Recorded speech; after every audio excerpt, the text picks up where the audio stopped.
Welcome here. We're live outside of Miami here at Hard Rock Stadium. I'm Jackson Hill. That's Sabrina Hoover. And Sabrina, getting really excited for this game. Oh, I'm so excited for this game. This is actually my first time in Miami. I don't think it's your first time, but just to enjoy this Hard Rock Stadium and obviously see Notre Dame play in another playoff game here in the college football playoffs. Exactly. The first year of the 12-team playoff, and the Irish fans are getting a really good taste of what that means. Like first round, second round, third round. If they win, there's still another game after this. It's starting to feel like the NFL a little bit in my mind. Yeah, definitely. I think we talked about it earlier, but Georgia, in that game against Georgia, defense, special teams seemed to be the whole storyline there. And obviously, watching quarterback Riley Leonard use his legs just effectively, he just played amazing in that game. Exactly. And, it was a 23-10 win over Georgia in the Sugar Bowl in order to get Notre Dame to this point. And remember, down there in New Orleans, we were down there, the whole terrorist attack and that whole situation, the game was pushed back a day. So Notre Dame played a week ago tonight, whereas Penn State, they have a little bit more of a rest advantage. Yeah, we talked about that earlier in our 4 o'clock show, just the advantage of that, but also knowing to adapt to some of these things. And obviously, Marcus Freeman talks about the preparation every single game. And I mean, they're just going to be ready here. Exactly. I mean, when you think about it, even though Penn State has a 2-day rest advantage after beating Boise State in the Fiesta Bowl on New Year's Eve, this is still a week for Notre Dame in order to do this, get this game going. That's a normal game week. As Marcus Freeman said, they're treating it like Saturday to Saturday, but that lack of rest might play into effect today because we have an interesting report coming in. Yes, definitely. The flu, it has not been confirmed yet, but right now they're saying that some of the backup players might be having the flu as of right now. Again, not confirmed. I know Notre Dame PR team has not really confirmed anything as of right now. Yeah, we haven't had a confirmation, but On3 is reporting this right now. We're still waiting to see the official availability depth chart for today. Usually we get that a couple hours before kickoff, so it should be coming out any minute now. And once that's released, we can see if any players are knocked out. But one thing I wanted to say about that is think about towards the end of this season, we've seen multiple players deal with flu-like symptoms. Remember Jeremiah Love after the Indiana game? He had that 98-yard touchdown, and he was able to get a break free and get away.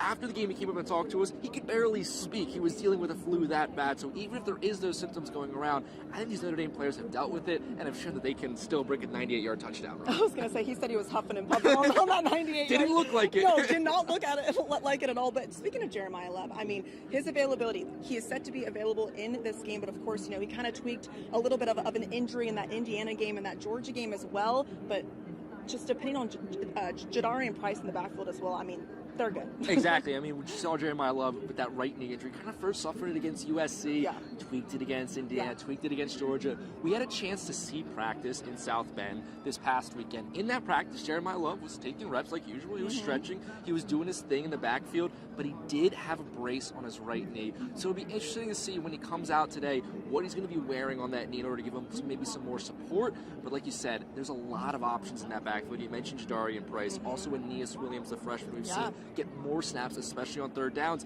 And I mean, Riley Leonard, he's basically a bet running back as well. No, yes, and just offensively, but also defensively. I mean, Riley Mills is out for this game as well. Howard Cross the third, I mean, he just played outstanding on the defensive line against Georgia. I mean, even though having Riley Mills is out, and that's a big thing, he still was just successful. But obviously, talking about, the Notre Dame defense and takeaways, they have 31 takeaways this season. And if you look at Penn State, they have 7 turnovers in just these last 2 games. So both defenses are successful going into this game. Exactly, and you mentioned Riley Mills there being out for this game. Howard Cross has stepped up. He missed some time back in November, but importantly, I want to look at Gabriel Rubio. We saw him make his first start against Georgia, and one thing you hear about SEC teams is how big they are, how physical they are, how they can dominate the line of scrimmage.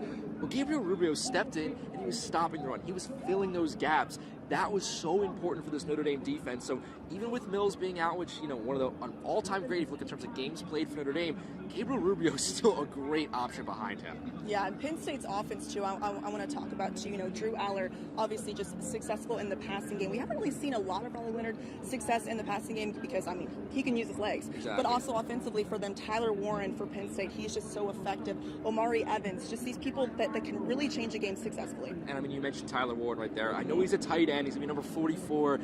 They use him in so many different ways. You'll see him take a direct snap. You'll see him throw a pass. You'll see him catch a pass. You'll see him run out of the backfield. He'll kind of do everything. He finished top 10 in Heisman voting as a tight end. You don't see that very often. And when we talk about Bryce and Love from Notre Dame, well, Singleton and Allen, the law firm they call it, Singleton and Allen, They're the backfield for Penn State, and they are such a great 1-2 punch as well. So when you look at these offenses, kind of very similar right now. I agree. But defensively for Notre Dame, it's going to be all about 44, Tyler Warren. Can you stop him? Most teams can't. And I think two players we also want to keep an eye on is Xavier Watson, Leonard Moore. How are they going to just play one-on-one against Tyler Warren? Exactly. And also keep an eye on Christian Gray as well. We've seen him get targeted in recent games. I think Georgia targeted him a little bit on the outside. If he can have a big game, if he can maybe avoid some pass interference calls like he had against USC before he had that long interception return for a touchdown, that's going to be key for Notre Dame as well. We're talking about injuries. We got to go to Penn State's side. Abdul Carter. Yes, that's a huge one. Maybe the most talented player in this football game. He is that good as a disruptive pass rusher for Penn State. Reports are saying he has a shoulder injury, game time decision. We saw his agent Drew Rosenhaus earlier today on the Pat McAfee show say, if Abdul Carter can play, he will. We also saw Abdul Carter post a video to his social media of a movie character in a hyperbaric chamber getting ready. It's a little, I'm not really sure what that means, but I think it means he's probably playing tonight. And I mean, he's another disruptive player on the defense, but they have so many defensive players that can just make big-time plays and big-time moments. And I think something that for Notre Dame fans to keep an eye on, and just as with this Penn State team, James Franklin was recruiting kind of similar to Marcus Freeman recruits in the standpoint that Penn State has a lot of just freak athletes. These guys like Tyler Warren, these guys like Abdul Carter. And we've seen Marcus Freeman start to introduce more of those types of athletes into Notre Dame's team. Think of a Jeremiah Love, a Kingston Viliamawasa. These are guys that not only just great football players, but athletically just difference makers. So I think that's going to be kind of interesting to see these two programs. They kind of build the team similarly, so who's going to come out on top? And I want to talk about, too, I think in the 5 o'clock show,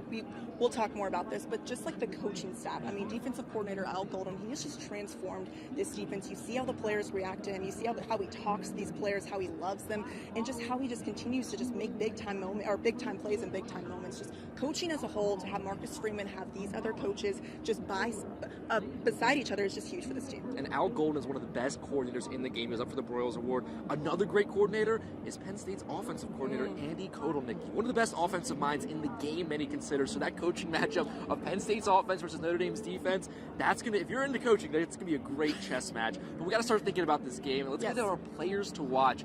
Who are you looking at for this game for Notre Dame to step up big? Offensively, I want to look at Jordan Faison. I mean, we've seen him progress throughout this entire season. He's had growth in so many games, especially making big-time plays in the playoffs. We saw how he played against Indiana, against Georgia, making just long just catches here. You know, Riley Leonard connects with him on big plays. Just I want to see him have a really good game against this Penn State defense. I'm going to go on the offense as well, but I'm going to go Mitchell Evans. We saw Cooper Flanagan. You know, he's dealing with an injury now, not playing tonight, so there's a little bit less depth in terms of that tight end position.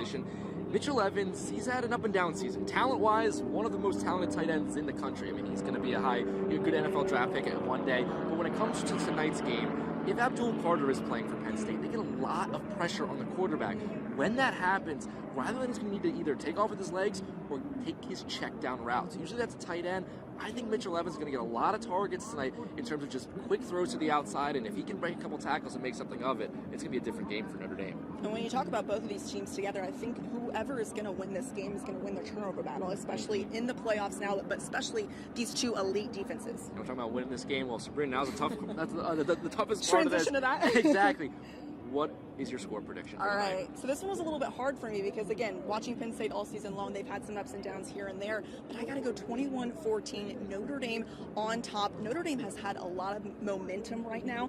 I mean, Penn State having a little bit of rest. I mean, you saw how Georgia had 20-plus days of rest for them. I just think Notre Dame is on a high right now. They have some injuries, but adversity, they're not just strangers to adversity. Exactly. I'm going to go Notre Dame as well, but 20-17. He has some field goals in there. Mitch Jeter hit 3 40-plus yard field goals in that Sugar Bowl. That was huge for Notre Dame. So I think Notre Dame's going to come out 20-17. But yeah, it's going to be a really close game. I think we're thinking both low scoring. It's going to be a tough football game. And for more coverage on this, make sure to tune in to WNDU. We'll be back on live from right here around 5, 6, 6:20, and then plenty of post-game coverage tomorrow morning as well. So stay tuned here on WNDU. But for now, we'll get going. But take one last look at Hard Rock Stadium behind us. Yeah. How about you take a look at that?